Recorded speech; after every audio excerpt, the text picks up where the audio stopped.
आज हम बात करेंगे डिवोर्स से जुड़े कुछ ऐसे मिथ्स की जो लोग अक्सर सुनते रहते हैं पर समझना थोड़ा कॉम्प्लिकेटेड है। तो इसमें पहला है कि क्या एलिमनी या गुजारा भत्ता सिर्फ फीमेल्स को ही मिल सकता है और क्या मेल्स भी इसे क्लेम कर सकते हैं, और 2025 के नए जजमेंट्स में क्या-क्या बदला है। ये लॉ आया है भारतीय नागरिक सुरक्षा संहिता के सेक्शन 144 से, जो कि मेंटेनेंस से जुड़ा कानून है। ये कानून सभी इंडियंस पर अप्लाई होता है, चाहे कोई भी रिलीजन हो। इवन मुस्लिम वुमेन्स भी इस लॉ की हेल्प से अब मेंटेनेंस क्लेम कर सकती है, जैसा सुप्रीम कोर्ट ने 2024 में कंफर्म किया। आइए इन मिथ्स को सिंपल एग्जांपल के साथ समझते हैं। तो एलिमनी सिर्फ महिलाओं को मिलती है और पुरुष एलिजिबल नहीं, ये बात बिल्कुल गलत है। सेक्शन 144 BNSS के अकॉर्डिंग मेंटेनेंस प्राइमरली वाइफ को हस्बैंड से मिलता है, लेकिन अगर हस्बैंड फिजिकली या मेंटली इनकैपेबल है और खुद को सपोर्ट नहीं कर पा रहा, तो वो भी इसी लॉ के अंडर वाइफ से मेंटेनेंस की डिमांड रख सकता है। हालांकि ये काफी रेयर है, क्योंकि लॉ वनरेबल स्पाउस को प्रोटेक्ट करता है और अक्सर वुमेन्स को फेवर करता है। 2025 में सुप्रीम कोर्ट ने एक केस में कहा कि मेंटेनेंस को जेंडर न्यूट्रल ढंग से देखा जाना चाहिए, लेकिन सफिशिएंट प्रूफ अवेलेबल है तो। इसलिए अगर आप हस्बैंड हैं और मेंटेनेंस क्लेम करना चाहते हैं, तो इनकम और इनकैपेसिटी के प्रूफ्स दिखाकर कोर्ट से सपोर्ट ले सकते हैं। दूसरा मिथ है, अगर महिला जॉब करती है या एजुकेटेड है तो मेंटेनेंस नहीं मिलेगा।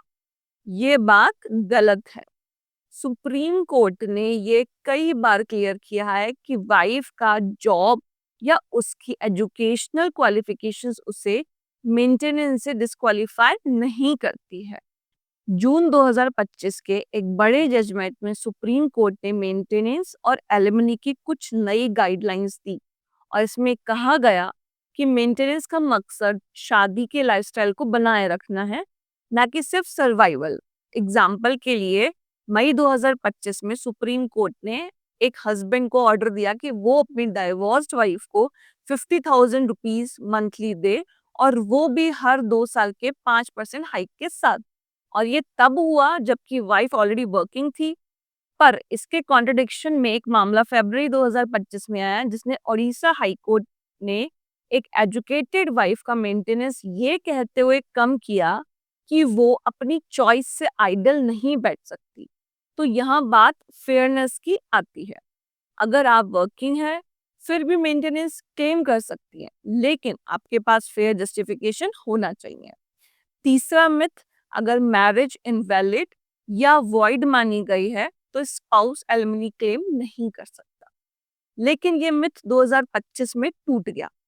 सुप्रीम कोर्ट ने फरवरी में ये क्लैरिफाई किया कि वॉइड मैरिज में भी स्पाउस इंटरिम और परमानेंट मेंटेनेंस क्लेम कर सकती है। हिंदू मैरिज एक्ट के वॉइड केसेस में टेक्निकल इनवैलिडिटी किसी भी तरीके की रुकावट नहीं मानी गई है। यहाँ तक कि फरवरी 2025 में सुप्रीम कोर्ट ने ये कहा कि विमेन अपने सेकंड हस्बैंड से भी मेंटेनेंस की डिमांड कर सकती है, भले ही फर्स्ट मैरिज लीगली चल रही हो। आई नो ये तो पार्शलिटी की हद हो गई है, बट कोर्ट्स को सोशल नॉर्म्स और सोशल रियलिटीज के ऊपर रह करके डिसीजन लेना होता है।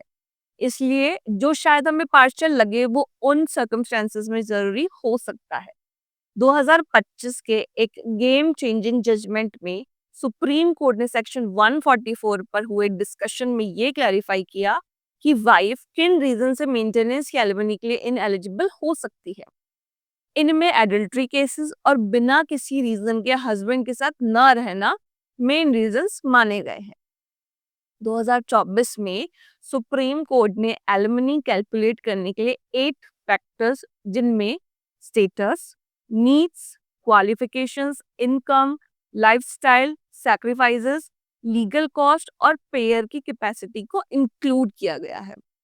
चौथा मिथ, क्या मेंटेनेंस जिंदगी भर के लिए अनलिमिटेड होती है? तो ये सच नहीं है।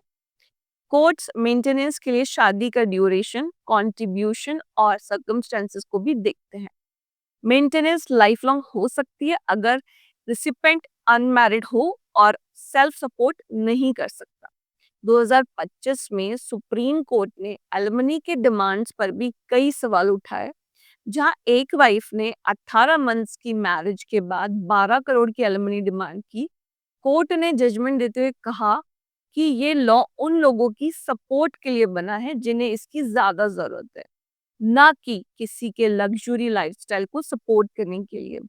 तो फ्रेंड्स, डिवोर्स मुश्किल हो सकता है, लेकिन अगर आपको अपने राइट्स की ठीक से इंफॉर्मेशन है, तो ये मुश्किल टाइम कम परेशानी के साथ निकल जाता है।